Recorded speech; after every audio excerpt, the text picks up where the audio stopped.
So let's get underway. We'll start with governance. I'll ask some separate questions to each of the panellists, but please feel free to jump in. So I guess the first one to George. Can I get your view on the independence of chairs, George? It's always good to start with the easy question, isn't it? I think so. I think the whole question of independence is something that's foremost amongst of everyone's mind at the moment. Independent chairs, I think, would be something that would be wonderful if we could get a definition either through the legislation or from the government about what constitutes independent. In the past, there was a need, perhaps, in some funds when they were formed back 25 odd years ago, for an independent chair because the members on the board came from a combative background, I suppose is the best way to put it. So in those circumstances there might have been a need for independent chairs, but I think everybody in the industry has moved along a lot along the path these days from that historical perspective. I just wish, and no doubt we'll talk about it further, that we had a lot more guidance about what's going to constitute an independent, what's the value of the independent, and I think it's going to be very difficult in the end for all of the funds to be able to accommodate whatever comes out of this. It places all the funds in a very difficult position in terms of trying to work out succession planning for their where are they going to draw the independent directors from, where are they going to draw the independent chairs from. It's just a great unknown grey area to us at the moment. We're hoping that we get a bit more positive guidance from government or APRA at least in the future. So perhaps then, we'll stay on this question. Kate, have you got any comments on that with regards to independence? Well, I think that who's the best chair is a matter for the board in some ways to determine, and that may be someone who meets some strange new definition of independence, or it might be someone who harks from an employer or a member background in terms of equal rep funds. It's about the qualities of the person and their ability to lead the board and get the most effective decision-making processes operating for that board. So I think it's not something that I support, to have a arbitrary indication of who the person should be or from what background they should be. Chris, you are an independent chair of UniSuper. Any view from your point of view? Yeah, well, UniSuper's had an independent chair for over a decade. Our issue would be more on one around time involved. UniSuper is a very large scheme, over 50 billion, has a very large open defined benefit scheme. It has its own financial planning group, it does its own admin, and on it goes. And I think the board would say, and the representative directors have always said, none of them have got time to do the things required. So that's probably where UniSuper has. The reason it's found itself with an independent chair, because chair probably takes, you'll all have different experiences, but a chair probably takes double the time of a non-chair director, and if you're in quite a large fund, that's a big commitment of time. But I guess from that point of view, that's a rational decision why you chose one, rather than just having it forced upon you to say you must be independent and be the chair. Sure, we have arrived that way for a rational reason, but it's not written in ink anywhere that it has to be an independent director, but we certainly say the chair has to have enough time to do the jobs required.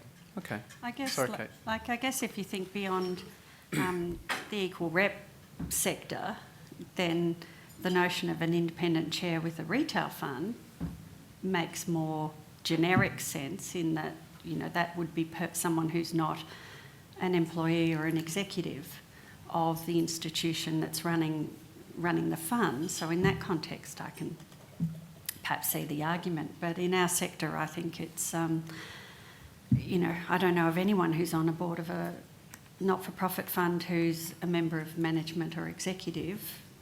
So it's a bit of a different issue. I guess that's the crossover with company directors and trustee directors, and the difference in they're trying to merge the two, I think. So might have a another question here, Kate. We might ask you to start. So, with the current legislation that's in front, equal representation is actually being expunged from the SIS Act. It's being removed completely. What do you think some of the ramifications of this decision might be? Well, in some ways, we don't know. I would comment that it's certainly not evidence-based decision-making to have come to that position. And I think it is a really serious matter to remove the rights of a member and employer voice or representation at the table. It goes against international best practice, and certainly, in fact, the direction that some overseas companies or some other countries are taking, looking at the success in the Australian system to move back to having, as a minimum, member representation. It goes hand in hand currently with 2/3 voting policy, which from experience and observation has led to a style of decision making which allows consideration of differences and exploration of different views and decision making in a very effective way on our boards. And given that there's no evidence of issues, I think it is fascinating to take a third of the industry that has set structure, operated very well, and then take that away and say, oh, but individual funds can operate in that way if they wish to in the future, but with a proportion of independence, which is, I'd have thought, for risk management purposes, doesn't sound like best practice. Sure. Would Chris or George, any comments on that component? Or I simply don't like getting rid of good and capable and competent people merely to meet a legislative definition. It's hard enough to get the right people on the board in the first place. I think most chairmen would be delighted to get really qualified people out there, and then all of a sudden you have to push people out the door, or you have to increase the numbers on your board. I don't know that that's going to really improve board governance as a whole. Unfortunately, I think a lot of this is driven by ideology, and to date we've been unable to see those definitions enshrined in legislation which everybody can understand. So we just got to wait to see what comes out of it. It's very unfortunate. Yeah. I was going to say, you brought up a few points at the beginning, George, but I might put this question to Chris. You know, recently we saw the announcement today of Nicolette Rubinstein coming to the board of UniSuper in December. If the changes go through as they're currently put through, how do you think this could change the mix of the board, and in particular into the committees where you have to have a majority independent as well at the moment? Well, that's more an APRA thing, but that's the direction they're going at the moment. Sure. Well, from UniSuper's perspective, we've got a board of 11, which includes 3 independent directors, and as I said before, we've had an independent chairman for ages, but the 3 independent directors have been in existence since 2007, and actually the feedback from we regularly poll our representative directors, and they felt the independent directors have had a lot of value. But then again, UniSuper is a little unique compared to some other funds. I said before, you know, financial planning, defined benefits. Open, we also do more percentage-wise in-house investing than direct investing than any other industry fund. We also don't use asset consultants, and we in turn populate our most of our 3 of our 4 committees are populated with people from the outside our board as well. So I guess the organisation's always had a strong view to have, or a strong ethos of having external input in whichever way it comes. So I guess for us, the changes that go through will mean we'll either have to add a 4th independent director or shrink. And that's the only thing that I think that concerns me out of this. If you look at most, there's plenty of literature on the optimum size boards, whether we're talking about super funds or non-super funds. But for non-super funds, I think it's 8 or 9, something like that. And so if you're getting up to boards of 12, 13, 14, 15, 16, I think some are going to be, I'm not sure that that's going to be great. So, that would probably say, well, are you going to shrink your representative directors? And I think there's a lot of politics involved in that. That mightn't be that easy, even if you thought it was good. So just the size of the board is going to be an issue, I think, for the industry to deal with. Okay. Kate, have you got any comments on that, on this restructuring, I guess, of the board? Well, obviously, it depends on what the definition Sure, is and how absolutely. it applies. I mean, draft one of the legislation, you'd look around your board and you think, oh, half of us are independent, despite being an equal rep board. Second draft of the legislation, you go, some people have, someone who was independent last time is not independent this time or might have difficulty. Who knows? So you have to wait until you find out what the definition is to know what the likely impact is. But I agree, it does not seem rational to force change, and it is difficult for boards. We all, as chairs, would try and manage our succession planning and when directors are coming and likely to leave the board and what sort of skills you want, and the boards have been very effective at doing that. And they've taken a variety of approaches for the reasons that Chris mentioned, that the funds differ. And I think there is no evidence that there is a problem with the governance in that sector, so I don't quite understand the rationale for imposing change. George, final say before we move on to just on that question of restructuring the board, and might change topics. We've only got 8 on our board, and as Kate said, the first iteration of the legislation came out, we thought we had 3, maybe 4 independents under the definition. Latest version, we think we've got all 8 as independent. Right. And I think that sums up where the legislation's sitting. We've just got to wait and see what comes out. I can't see that it's going to add any genuine value to the system as a whole. And I'm reminded, I was telling Kate before, I went to a lecture from a professor from Dublin University a year or 2 ago, and she pointed out at the start of the lecture the WorldComs and the OneTels and all the major corporate failures had, in some cases, a majority of independents on their board and failed to provide the oversight necessary to that. So the challenge is, where's the real value in this? And unfortunately, I see it as being just purely ideologically driven. Sure. Before we move on, does anyone have a burning question? If not, we'll change tack. No, all done on governance. So recently we saw, I guess, super partners, so we'll move on to sort of an administration type question, super partners moving into AAS, where do you see, I might start with you George, where do you see the future of administration going? Will there be sort of more unbundling of services? Will things move in-house? We've sort of got one big giant administrator and then a couple of others. It's affected us in that we were supposed to be going through a transition to Link at this very moment, and right. Because of super partners, we got shoved to the back of the queue. So we won't be doing that until early next year. I think it's an unfortunate situation that the nature of administration requires heavy investment in technology, and the fact that super partners was unable to bridge that gap demonstrates just how many dollars that you've got to throw at that. Unfortunately, when you've got that sort of need and when there's not a great deal of profit in the area, you finish up with a monopoly, and I think that's where we're heading at the moment. A monopoly, maybe a duopoly of some sort in the country.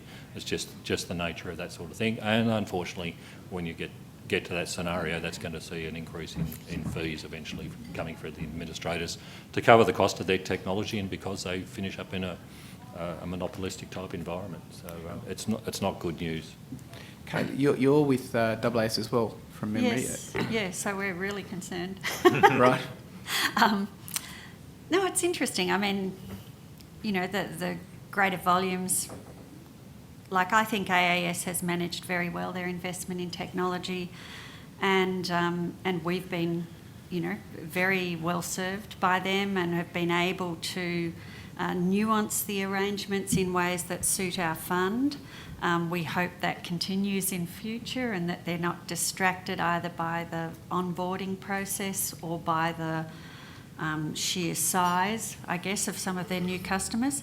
I I found it a really interesting decision by the ACCC, I think, in looking at whether it was permissible to go ahead with AIS or link buying super partners, and that they viewed it we viewed it as from a fund level about competition, but they viewed it as that the consumer, you know, the member right at the bottom at the end of the day had lots of choice out there.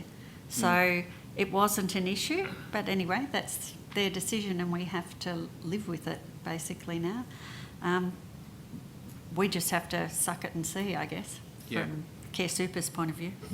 Chris, completely different. Yourself administered. So do you see an effect with this sort of moving of one big one, or you think there's an advantage to be self-administered? Look, that's a difficult question. I guess I've come from a background that says once you're a certain size, you know, maybe the economies of scale of outsourcing of whatever it is may not make as much sense. And certainly, you know, UniSuper has been self-administering for a long, long time, so it's sort of used to it. But it's, you know, I'd hate to be starting from scratch and transitioning over to doing it yourself. But nonetheless, I don't think as an industry it's great to be all concentrated in one area, particularly from a you know, risk point of view if something goes wrong with systems or the like. So I just imagine across the industry, if people aren't self-administering, there'll probably be a bit more of that as funds get bigger. Again, I just think it's part of the evolution. It's a bit like the investment side too. You reach a stage when you sort of say, well, we could do that ourselves and we could do it at a lower cost and you know, more fixed cost rather than a variable cost, and you know, that's really just a normal evolution. So those funds that are maybe of a size that aren't yet self-administering, I would imagine would probably have that as a serious option on the table.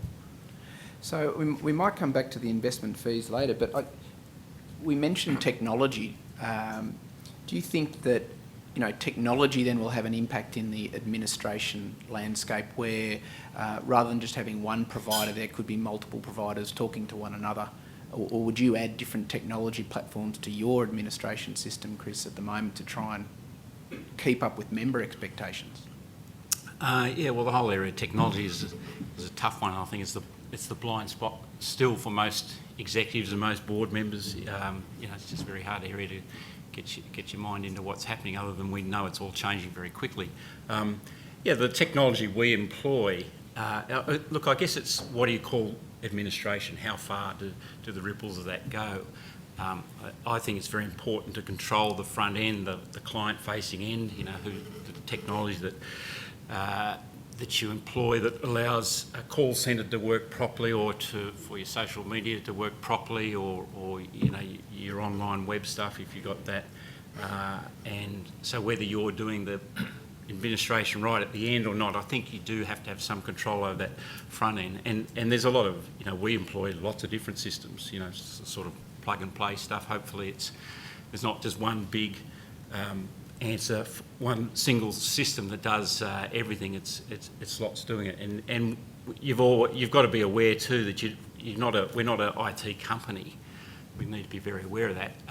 We would only ever use systems that are very well tested. We don't want to be the first using a system. You know, we tend to would like to be using off-the-shelf systems that we might tailor a little bit for our own needs. But yeah, lots of systems underneath. So you brought up a question, and I might throw this one to Kate, about the boards and the execs. How do you manage the expectations of technology? How does technology play part of the strategy discussions at a board level, Kate, and you play that into where you're going as a fund? Well, I guess traditionally it was sort of just focused on administration, as in, you know, doing the business of maintaining accounts and allocating the money in the right areas, and then the investment side of it. And it was outsourced to your custodian or your administrator. But more and more now, information about your members, about what they're doing, what they might need, you know, what they're likely to do in the future, it's that harnessing of the information which is becoming more and more important. And so that certainly occupies the mind of the board and the executives, given the competitive environment and what others are capable of doing. And, you know, it's in those areas that we look to our outsourced providers. So we look to Link in terms of what services they can offer us. You look at what you can bolt on sensibly, that you can access information. And you also look at arrangements like potentially with ME Bank, with other information, holders of information and services about your members, because that's really vital to holding on to them and being relevant and knowing what they want and what they'll do. George, any comments in that space? I think the biggest advantage at board level has been the feedback that you're able to gain in a genuinely timely manner. That previously you'd only find out member movements or trends within member movements on an annual basis or every couple of years or something like that. These days you get reports regularly about, you know, individual accounts moving. In our particular case, we know who's going, and the questions that then come from the board are, why are these people moving in this particular direction? Is there a trend here that we can see? Is there a strategic need? Is there, for example, a different asset allocation required for people as they move into the retirement phases? What's our experience? We can see that all in front of us right now, whereas years ago it simply wasn't possible. So that's been a big advantage to us. Where it's all going to go, I really don't know. I mean, I'm no Steve Jobs, and I don't know what technology is going to do for us in the future, and I think that's probably one of the real challenges. Where we think it's going to go today is not where it probably will finish up. Nokia thought they had the best mobile phones in the world at one stage, and how many Nokia phones are in the room now? So it's something that we've got to keep focused on, because the current generation are very technologically savvy and very engaged with their technology. We've got to find a way of getting that message out to them, or being able to connect with them through that technology. How we do that, I'm not quite sure yet, but that'll be the challenge for us. So do we think then that technology is going to be this big disruptor that could come in, and what could it do to the actual whole industry? Chris, have you got any sort of comments on that? Look, I don't think technology on its own is, in this industry, is a disruptor. I mean, there's every now and then people have what I would think is a short-term advantage if they're a first mover in a successful piece of technology. But I don't see it as a disruptor per se. I think it's just a licence to operate. You do need to be probably as good as the guy next to you, the firm next to you, in terms of your use of technology and whether your clients are satisfied with how you're delivering the product. So, I don't think it's a sustainable long-term advantage that you would, you know, build the U-Butte thing and say we're going to win the game because we've got that. We're seeing now, you know, watching other firms. We're watching other firms all the time, like I'm sure each of the groups in the room are. We watch a lot of the commercial firms, which often have deeper pockets to do some of this stuff, to see what they're doing. But really, the test out of all this is, you know, how happy are your clients? The one thing that has always perplexed me a little bit, that, you know, if you're haven't reached your preservation age yet, well, then you're not supposed to be able to touch your super. So why do you want to play with it every 5 minutes? I mean, you might switch investment options, but do you really want to do that every 5 minutes? I think it's not quite the same as a bank account where you own the money and you've got to make sure there's enough there to pay the next bill, or you know, see if your wage came in on time or whatever. So why do we need to do things? Why do we need to look at everything and play with everything? I think super's a little different, but not. Yeah, I'll leave it at that. It's not quite the same as the technology being used in the banking sector.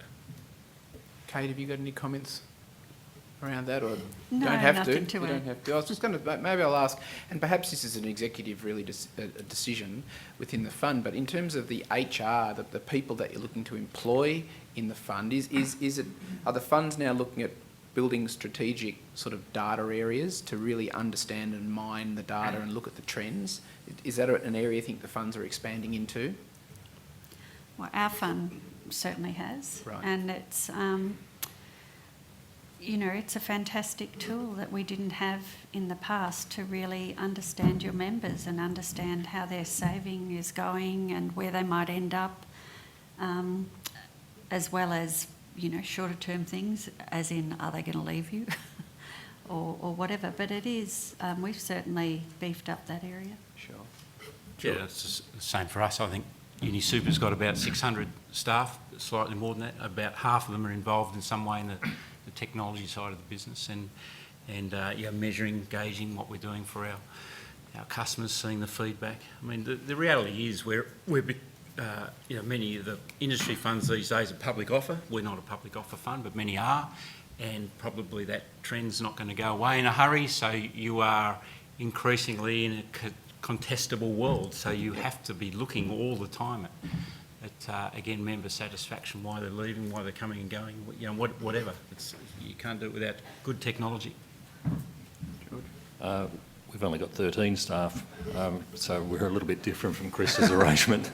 However, our big investment in the last couple of years has been in the advice areas, and again, that's directly tied up with the technology. We pride ourselves on being able to provide individual, personalised advice. We know most of our members on a first-name basis, but the really critical thing for our advisors is that they've got the information right there at their fingertips when they're talking to the person on the other side of the phone. Our members expect that, in fact, so we have to keep heavily invested in those areas, and if there is an increase in the HR areas, it'll occur around there, I suspect. Are there any questions before we move on? Is there any questions for anyone on the panel? No? It's quite day. You mentioned just then about member satisfaction and leakage, so to speak. So how are funds now dealing with, I guess, leakages to SMSFs, but still, is that still going on, and to retail funds? Are sort of do-it-yourself options one of the things to curb this, or is it in fact advice, as you've just mentioned, George? SMSFs were perceived as a great problem a couple of years ago to us, particularly we've got very high member balances. Our average member balance is over 300,000 across the whole fund. Our defined benefit members are probably closer to 750,000 as averages, so they're seen as being very attractive to outside operations. Our experience with SMSFs tends to be that people who are in SMSFs are there for a couple of reasons. One is taxation. There are certain advantages with an SMSF. You're never going to stop those people. The second people who are in there is because they do think they can handle and manage their money, and some people can, and you're never going to stop those people as well.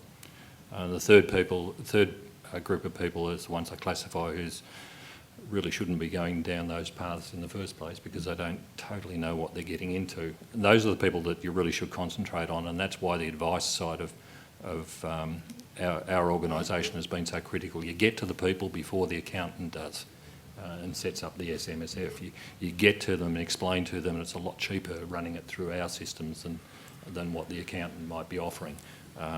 You can't, like I said, you can't stop the first couple of options ever going, no matter what you throw at them, but you can by talking to them, explaining exactly what we're capable of doing, explaining exactly what the options are into the future, explaining the pension products that we've got into the future, explaining or getting them to understand, do you really want to be running an SMSF when you're 70 or 80?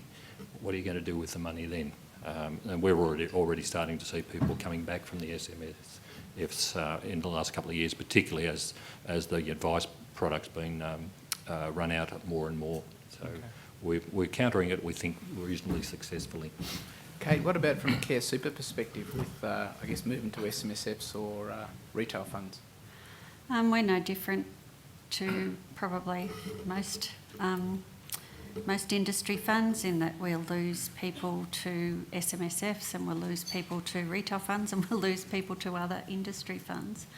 And the question is, you know, for you as a fund, is that a bad thing for the member or not? And are you offering the members the best pathway to them having a secure retirement? So you have to be very confident that you're offering a good product, good outcomes for the members, and if that's what you're confident you can do, then you have to look at, okay, well, if they're making decisions that aren't necessarily in their best interests, How can we communicate better with them? What services and options can we offer? So, you know, we have choice environment, we have a DIO, you know, we offer advice, we research our members, we'll, you know, follow up with members who've left, we'll engage with members who might be, you know, what you term at risk. You know, you just try and offer a broad range of services if you think it's in their best interest that they're sticking with you. Sure. Chris? Yeah, well, look, at any leakage, I guess the way we would look at it is like the sort of canary in the coal mine. You know, is it a lead indicator that we're not doing something right? I mean, people are going to leave your fund for whatever reason. You can't always control that, and you don't. You know, some people who move on to other things, it may be in their best interest to do that. But, you know, the key thing for us is to see, you know, to monitor what's going on, where the flows are going to, and see if it means that we're not doing something good enough. I mean, we're about, like most of the funds in this industry, we're about giving people a greater retirement outcome, and we'll do that whichever way we can. I totally agree with Kate just saying there, the use of advice has been very, very important, certainly for UniSuper, as I'm sure it has for others as well. You know, and you can control the quality. Well, we can control the quality of that advice. We like to think it's our employees doing that, and we find people, if they've been well advised, that means they're well armed to make good decisions. If ultimately they still want to move, well, that's, you know, that's for them. At least we can't say they didn't know, type of thing. So I might just sort of move straight there into advice. You know, all three of you have responded with advice being a key component to retention. Is advice underutilised at the moment? Do members really want advice, or is there a reason why we're not delivering enough advice at the moment? I'd certainly say, to kick off, we find it's a bit like knowing what you don't know. Well, people don't know what they don't know. So we find we have 3 levels of advice at UniSuper. When people do get advice, they get much more engaged. They ask much better questions. They plan their retirement. We think probably a lot better, and we're very confident we add a lot of value. We do regular net promoter scores of our clients who've used our advisors, and they're extremely high net promoter scores, which is always hard to get a high net promoter score in any industry, and that says to us we're adding real value. So, yeah, we think people need it, and the interesting thing though is whether we can ever get the right number of advisors, because, you know, we've got hundreds of thousands of members, and, you know, if you're to say they should all have advice, well, we simply can't. We can't do that. So you've got to do things smarter. Yep. So you must start to employ a little bit of robo advice stuff, or, you know, things that aren't as intensive, but at least gets people to first base. Kate, I know you've got a strong we've advice. got 250,000 members though, so you know, we're never going to be able to get to everyone with personal advice, and nor do they really seek it out. But we try through, you know, through your communications and your website to provide access to tools that allow them to think about where they're headed in terms of saving for their retirement and what they might need to do. We're looking at, you know, sort of a range of ways that we can have better access to face-to-face advice for all of our members. But it is challenging. I mean, we've always operated on the basis of trying to minimise the cost to members. It's been an evolution for industry funds from, you know, chunk money into an account and do nothing else when we were starting out, and try and keep minimal costs. And you keep being either pushed by regulatory requirements or by just the sort of growth in savings and the interests of members to add more and more services, and it's a constant balance between trying to achieve that and trying not to have excessive costs to members. It's tricky. Sure. George, with advice? With only 6,000 odd members, we are able to provide the advice on the personal basis to our members, and as I was saying, with the high member balances, 6 and 7 figure retirement numbers, it becomes very important both to the individual and to the fund as a whole. Somebody can walk out the door quite literally tomorrow with $1 million cheque.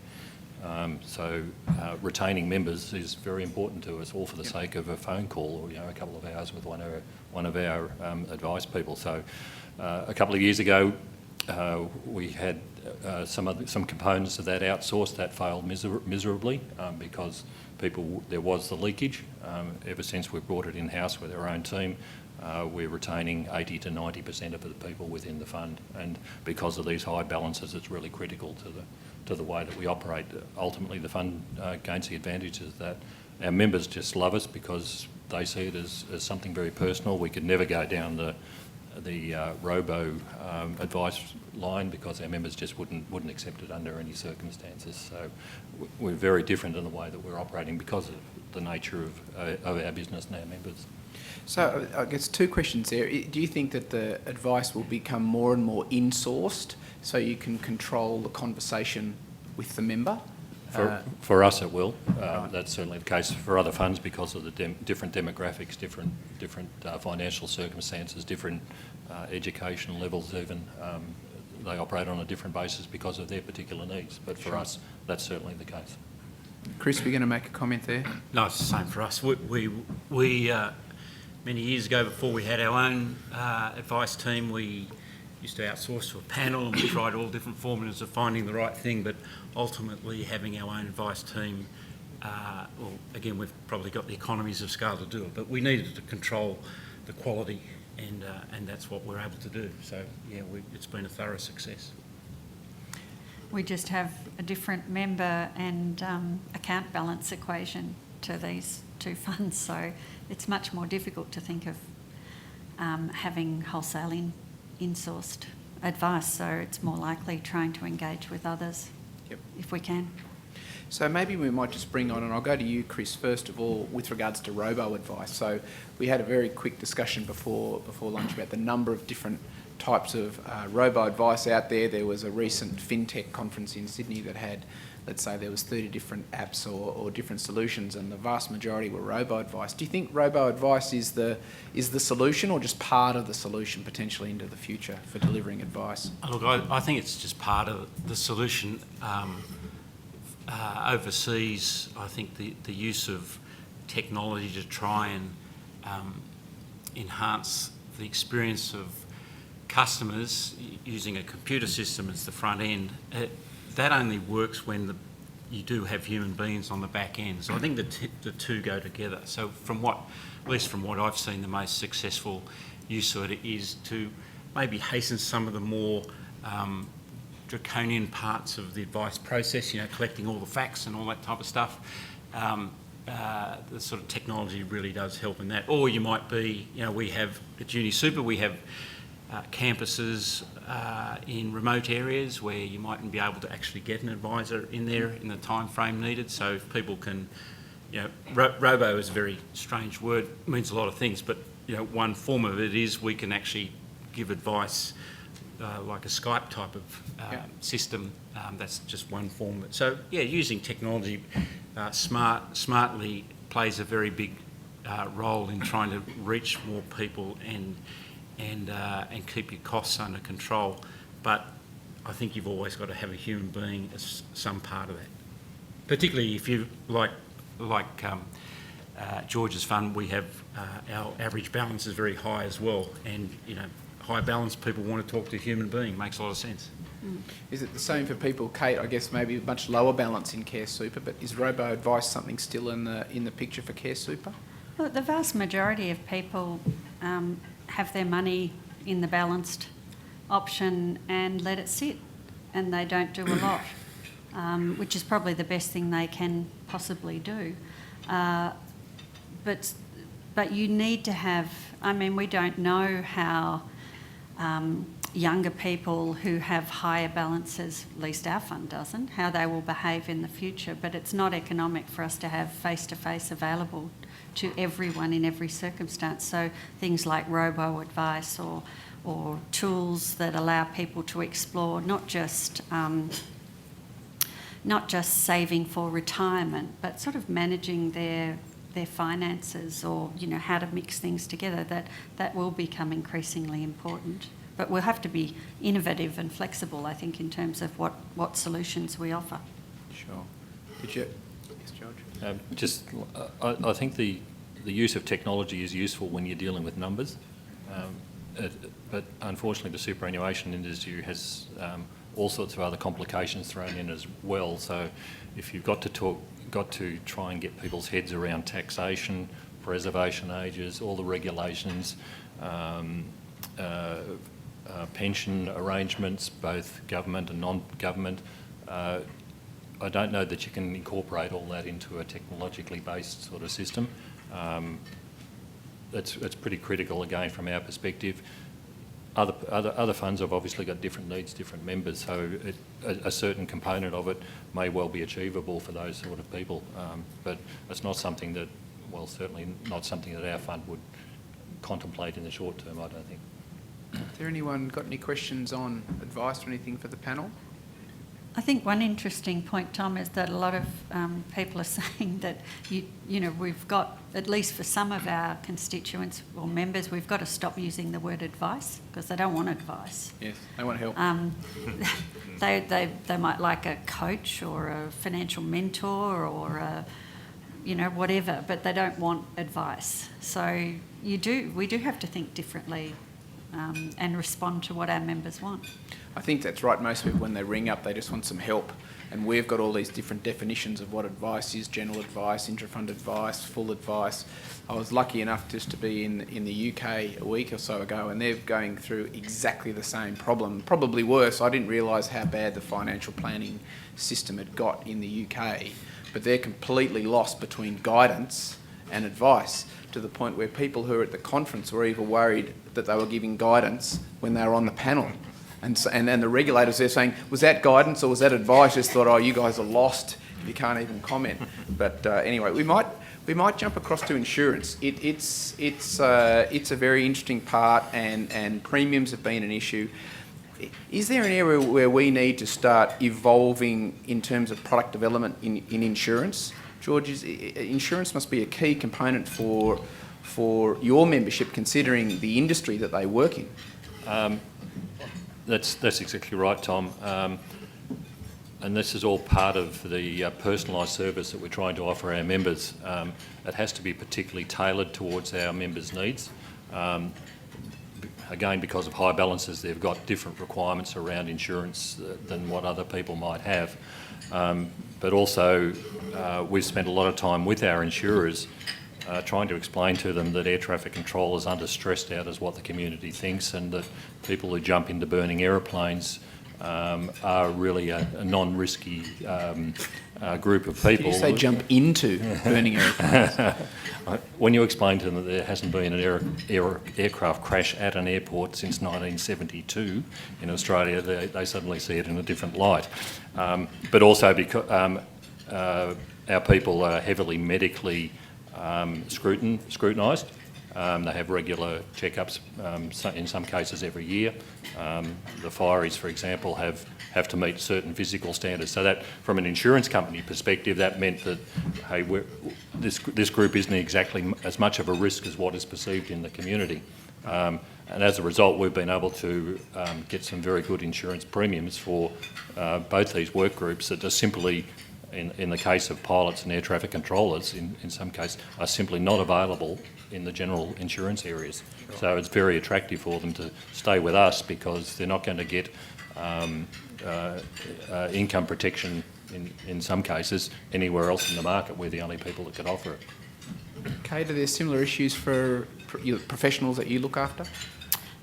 Well, I mean, I've always been a bit worried about insurance through super. You know, certainly understand, you know, that most ordinary workers didn't have death or TPD cover, and that this has been an extremely cost-effective way to provide that. However, you know, the history over the last 20 years is sort of moved those insurance offerings along, and I think we've fallen into a bit of a trap of offering the right to upgrade your insurance to higher levels.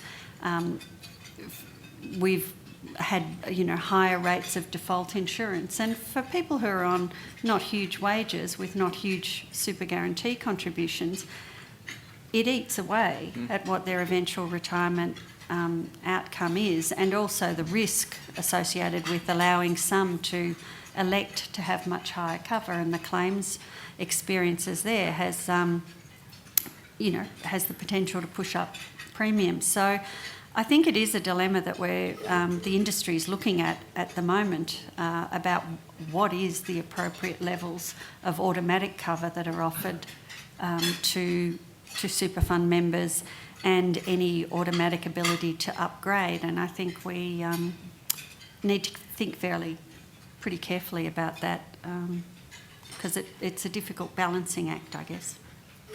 Chris, similarly with your group, you used to self-insure. I'm not sure where it's up to now with UniSuper. A few APRA regulations, I think, changed there, but insurance for the people in your fund?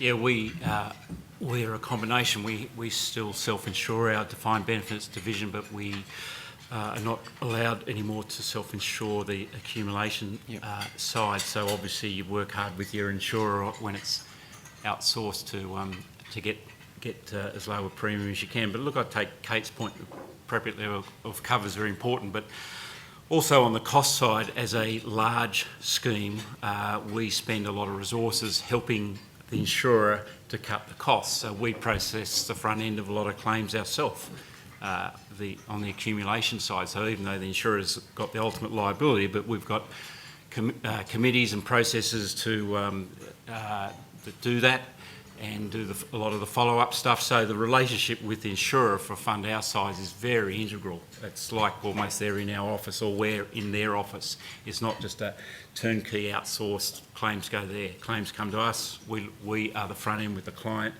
and by doing all that we're able to keep our costs low. But it's not easy, and I guess the jury's out for us about whether ultimately outsourcing is better than insourcing. When you've got a very large scheme, the ability to insource has been terrific because there's no profit margin going to an external player. The members have got the benefit, but there's risks in that have obviously been unacceptable to the regulator. I might just, we should be getting at some stage an FSI response from the government. I guess with the change of Prime Minister and the Cabinet, we might be waiting a few more weeks before the response comes out. But one of the focuses there was on fees or costs, rightly or wrongly. I guess we've been speaking a little about insourcing and outsourcing. Maybe just a question on the insourcing or outsourcing of investments. It's certainly always a hot topic. From your point of view, Chris, a large fund at 50-odd billion, what's the sentiment with regards to insourcing and outsourcing of investments? Well, to start with, we only do things in-house where we think we can get an equal or better result than if we outsourced it. So we don't try and cover all bases on the investment side. I mentioned before we have a large percentage of our funds under management in source, I think 50-something%, but we only do things that are very, very within the competencies of our people. Obviously you've got specialist staff though, but we haven't sought to insource what we would call specialist asset classes at all. Now, by doing that, it's a very simple equation. To me, the whole superannuation industry at this end of town is all about, keeping on top of, you've got to keep on top of your costs as you get economies of scale, as in terms of size. If that is not turning itself into a lower ultimate fee for your members, I think you're in strife. So, our MERs have been going down each year. They're very low now in an industry sense, and the insourcing of investment management has played a very important role in that. And simply, as I said before, you're turning a variable cost into a fixed cost if you have the view that you can have a fixed number of staff and manage more FUM, which generally you can. Obviously, in that process you reach certain plateaus of numbers of staff versus FUM where you might have to tick up with numbers, but generally speaking, if we said our cost of administering the in-house FUM that is definitely coming down with every new dollar that comes in. And our performances, which is the ultimate test, our performance has been as good, if not better in some areas. I mean, performance can come and go, we know, in investment management, but we measure ourselves against the industry. The investment committee, which has, I mentioned before, has outsiders on. They take a very strong role in measuring the in-house funds. We've closed funds down where we think we haven't done as well. But it's vitally important. We've got MERs now that have got a 0.6 something in front of them and heading south, and again, you couldn't do that our size without insourcing that. Kate, is Sorry, the last thing I should say, it's a very different skill set though. I think the thing a lot of funds have got to watch is that it's a completely different skill set to managing the manager. And it's a different skill set, I think, perhaps at a board level too, or at least with your asset consultant. That's managing actual money has got very different risks associated to managing managers. Kate, similar questions. Is it one of those things that's at a care super board level, being a much different size fund, I guess, than compared to UniSuper? In terms of insourcing? Yes. Well, I guess a preliminary comment in terms of the whole question of cost as it came through the FSI, in that I didn't feel that the contribution of the Grattan Institute in terms of their sort of reports and the focus they gave on it was particularly helpful, because I didn't think it was particularly accurate. And various other investigations have illustrated that, some of their international comparisons were based on, quite different asset allocations between international funds and Australian funds. But I would agree with the general view that's held in the industry, which is that with size, with our increased size, we have not been able to capture for the members the benefits of that increased funds under management, and that having fees, investment manager fees, linked to certain basis points that just grows with how much they're managing, it means that there is no flow on to the members. So it is a big issue for the industry to try and change that equation. Now, one approach is obviously insourcing. That's not something that Care Super, with the size that we are currently at, nor with the sort of, I guess, board's philosophical view on it, something that we're inclined to go down that path. We would like to explore ways that we can perhaps join with others to lower fees. And we certainly, and we also have a bit of a dilemma, like Care Super has done very well also in terms of our returns, and we like talking about net return to members.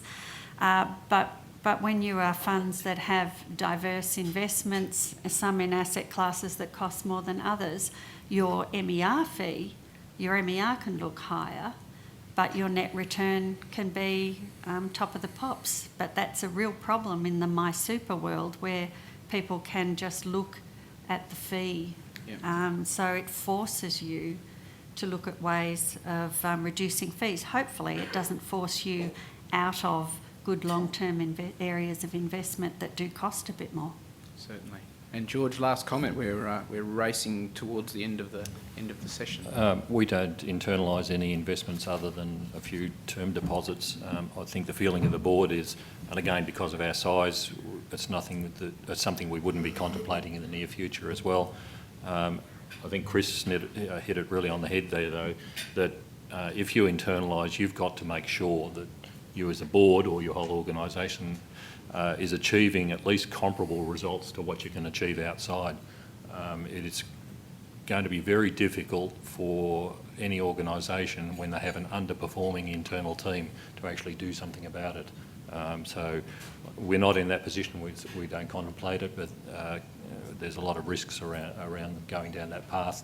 And if your sole objective is to try to get reduced fees, you can achieve that in a number of ways, but you should also be concentrating on the returns that you're actually getting for your members as well. So.